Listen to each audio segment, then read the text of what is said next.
I was 18 years old, a kid, and I was standing there in the dark wearing combat boots I hadn't even broken in yet, holding a clipboard and a flashlight, just trying to stay awake. They called this Fire Guard, and you didn't volunteer for it, you got voluntold. 1 hour, sometimes 2 in the dead of night while everyone else is sleeping, you walked around, back and forth in the barracks, in silence. You checked doors, you listened for anything unusual, you peeked at the heater and sniffed at the air like a bloodhound. Nobody told you at the time, but the job was about more than just fire. You were the first set of eyes, the early warning system, and if something went wrong, you were the one who was supposed to catch it. Wake everybody up and just maybe save a life.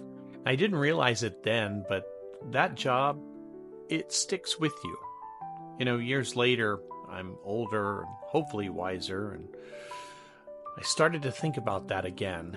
But this time, I thought about it from a different angle, because now I'm watching people in a different kind of darkness. They're walking around in pain and loneliness and addiction and bitterness, and they don't even know that something is smoldering inside them. And I feel myself thinking, maybe that old fire guard job, maybe it really never ends. Because if you believe in Jesus and you're kind of walking a spiritual fire guard for the people around you, you're not perfect, you're not loud, you're watching, you're listening, you're staying awake while others sleep. And if you notice a spark, maybe someone drifting or hurting or hiding, you don't ignore it.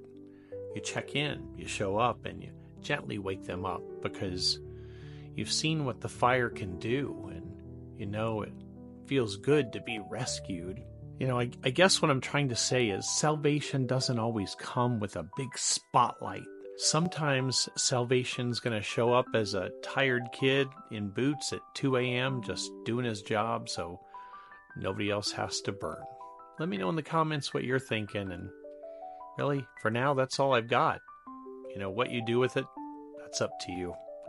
But don't forget to like, follow, and maybe share, because it'll help somebody else who might be in need. And most importantly, I want you to have an awesome day.